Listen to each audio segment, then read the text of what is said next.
Olá, seja muito bem-vinda, seja muito bem-vindo a mais uma análise aqui com a gente. Olá, tudo bem? Hoje o nosso mergulho vai ser no universo que parece até meio caótico, sabe?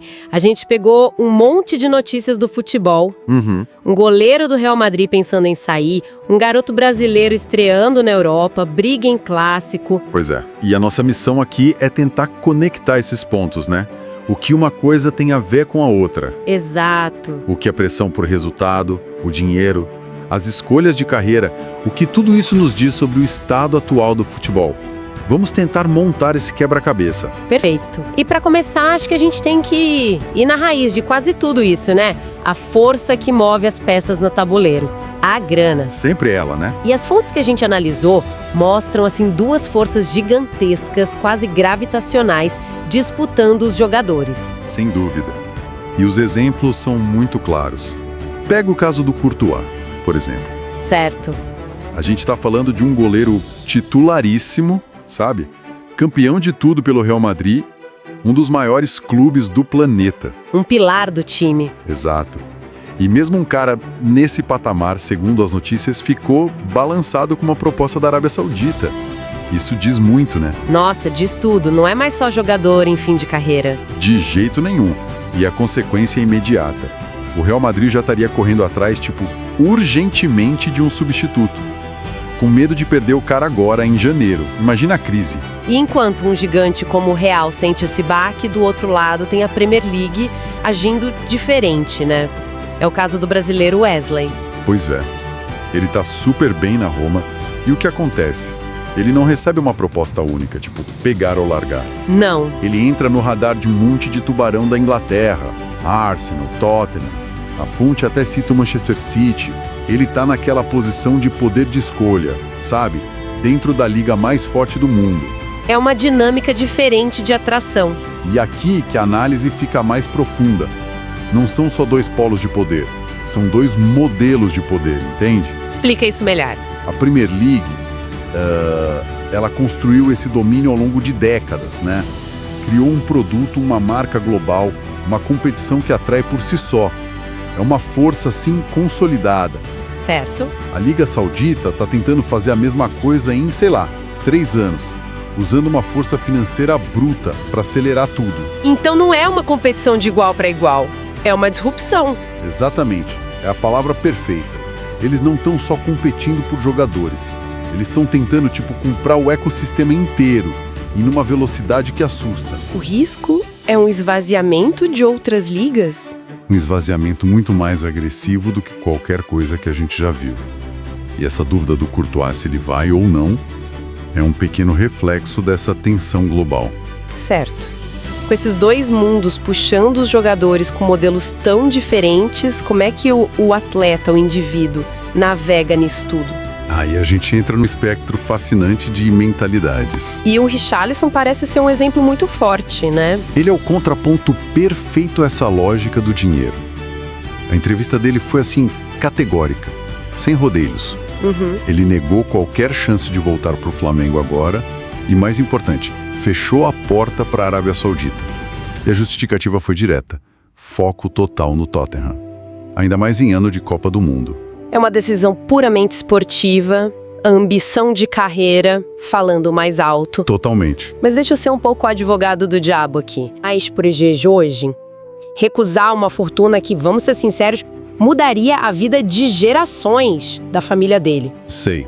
Por quanto tempo decisões como a do Richarlison vão ser a norma e não a exceção? Essa é a pergunta de $1 bilhão.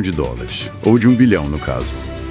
É uma posição nobre, claro, mas também é muito pragmática. Como assim? Pensa bem, para um cara que quer ser o camisa 9 do Brasil numa Copa, a intensidade da Premier League, jogar contra os melhores toda semana, a visibilidade. Certo, isso ainda pesa muito. Isso ainda é um ativo de carreira que o dinheiro saudita não compra, pelo menos não ainda.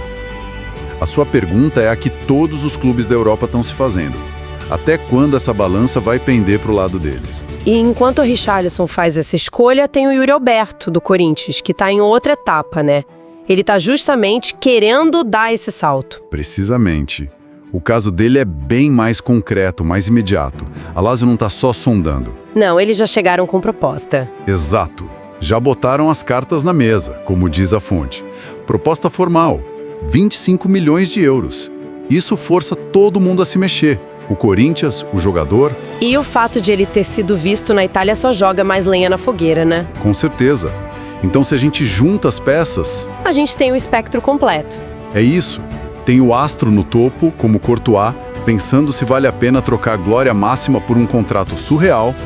Tem o cara consolidado na elite, como o Richarlison, que aposta tudo no projeto esportivo. E tem o talento que tá aqui no Brasil. Como o Yuri Alberto.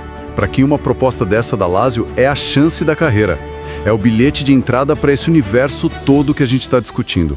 Cada um com uma pressão diferente. E essa pressão toda, né? Financeira, de carreira, da mídia, ela não fica só nos escritórios dos empresários. Uma hora ela explode. Inevitavelmente.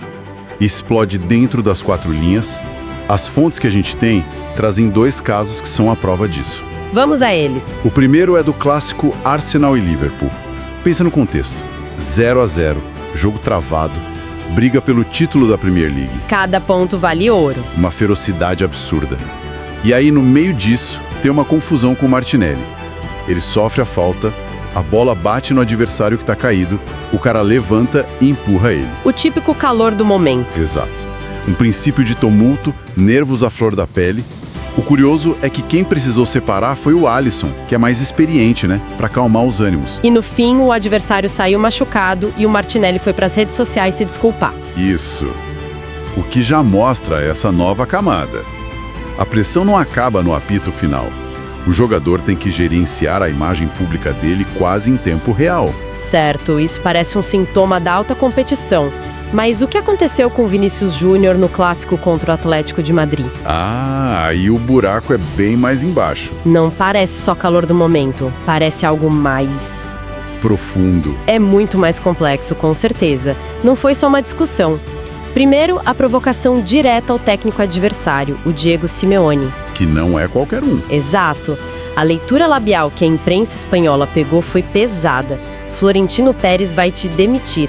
Isso já é cruzar uma linha. Mas o que chama mais atenção é o que vem depois. Ele não deixou a briga morrer no campo. De jeito nenhum. Ele foi para as redes sociais e dobrou a aposta. Postou um perdeu outra vez, rindo da eliminação do rival. Depois foi visto rindo de posts que zoavam o Simeone. Ele transformou um conflito de campo numa campanha pessoal. É isso. E é aí que a análise das fontes fica realmente crucial. Espera um pouco. Então a análise conecta esse comportamento, essa necessidade de provocar, com a fase técnica dele em campo? Exatamente essa é a conexão. E isso muda tudo. Nossa! O material aponta que esse comportamento explosivo coincide com a maior seca de gols do Vini Júnior desde que ele chegou no Real Madrid. Coisa de quase 20 jogos sem marcar. Uau! Soma a isso o fato de que eles estariam ouvindo vaias da própria torcida. É a tempestade perfeita. Então não é só um jogador provocador. É talvez um atleta extravasando uma frustração gigantesca. Pois é, e o resultado, segundo as fontes, é que os jornais espanhóis já começam a especular sobre uma possível demissão do jogador. Eles estão ligando diretamente a atitude provocativa à má fase. É um ciclo vicioso terrível. O desempenho cai, a pressão aumenta, ele reage de um jeito que gera mais crítica e mais pressão. E isso provavelmente afeta ainda mais o desempenho dele em campo. É um ciclo perigoso. E mostra que no nível de um Real Madrid, a paciência para esse tipo de coisa é zero quando os gols não estão saindo. É um alerta. E enquanto um astro, como o Vini, tá nesse olho do furacão, a máquina do futebol não para, né? A próxima geração já tá chegando. A roda não para de girar. E a gente vê isso com 2 chegadas de peso na Europa. A primeira é a do Semenyo, no Manchester City. Um negócio de cifras absurdas, quase 200 milhões de reais. Foi a maior compra da janela até aquele momento. Isso é mais que um reforço. É uma declaração de poder do City. Eles não se contentam em estar no topo. Não. Eles continuam empilhando talento para o Guardiola montar o que o material chama de um ataque bem poderoso. Ou seja, a pressão que o Vini Júnior está sentindo agora, no auge, o Semenyo já chega com ela nas costas antes mesmo de tocar na bola. Precisamente. A expectativa já começa no teto. E o mesmo vale, de um jeito diferente, para o Endrick. A expectativa no Brasil é enorme. Gigantesca. A fonte diz que a estreia dele pelo Lyon está marcada para domingo, e o que o técnico fala já é uma tentativa de gerenciar essa pressão. Ele diz que o garoto tá pronto, mas que vai começar com poucos minutos, né? Exato. Entrando no segundo tempo, talvez, é uma tentativa de introdução gradual, de proteger o garoto. Faz todo sentido. E isso nos mostra a outra ponta do ciclo. Enquanto craques como Vini lutam com o auge da pressão e as consequências das suas ações, novos talentos como o Semenyo, com um preço milionário, e o Endrick, com a expectativa de um país inteiro, estão só começando. Eles estão no primeiro degrau da mesma escada. Exatamente. A mesma escada de pressão que pode levar ao topo do mundo ou a crises muito profundas. Uau!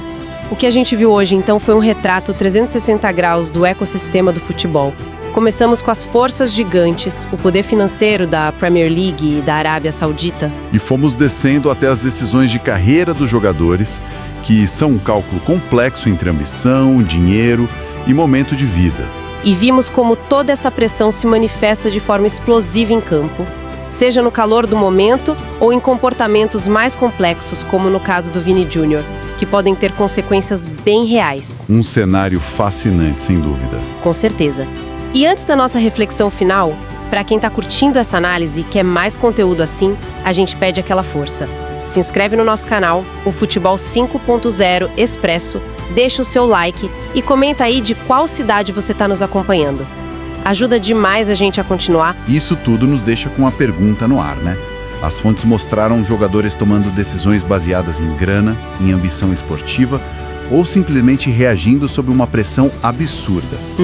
Num cenário em que clubes são marcas globais e jogadores são eles mesmos, figuras de mídia com poder próprio. Qual é o espaço que ainda resta para lealdade? Nossa! Seja lealdade a um clube, aos torcedores, ou até um código de conduta não escrito dentro de campo. Onde fica a lealdade nisso tudo? Uma ótima pergunta para se pensar. Obrigada por nos acompanhar nesta análise. Tenham tudo de bom hoje e sempre.